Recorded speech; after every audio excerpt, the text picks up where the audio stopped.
No, and thank you very much, because I'm glad to have a chance to be here and be invited here. I had a last minute cancellation when we get over here, so I was really pleased with that. And again, I want to thank all our congressional delegation for all their hard work on these issues, both before and during their current terms. Because again, as Congressman Langevin alluded to, I know he did a lot as Secretary of State in this sense too. And Senator Whitehouse, his other kind of key issue that he gets most involved in is sort of, to me, one of the biggest existential threats to human beings in terms of climate change. And it's not just an environmental issue in my mind. It never really has been, but I think we ought to stop even thinking about it just as an environmental issue anymore. And the biggest threat to us being able to take action, in my opinion, is the money in politics.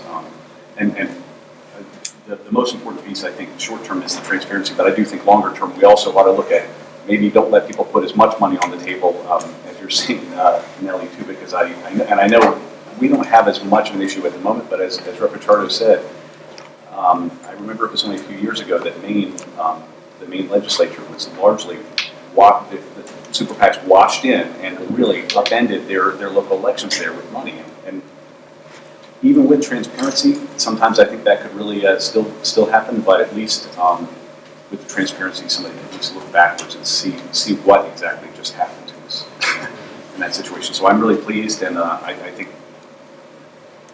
this is really vital. I am anxious that maybe it's a struggle. I'd be curious if the question we can keep out there too, because again, Donald Trump has mentioned this in some ways. I hope maybe it actually can create some opportunity for some of the Republicans in Congress to say, well, okay, maybe our nominee is not necessarily openly pushing on it, but hopefully people push him to have a specific position on these kinds of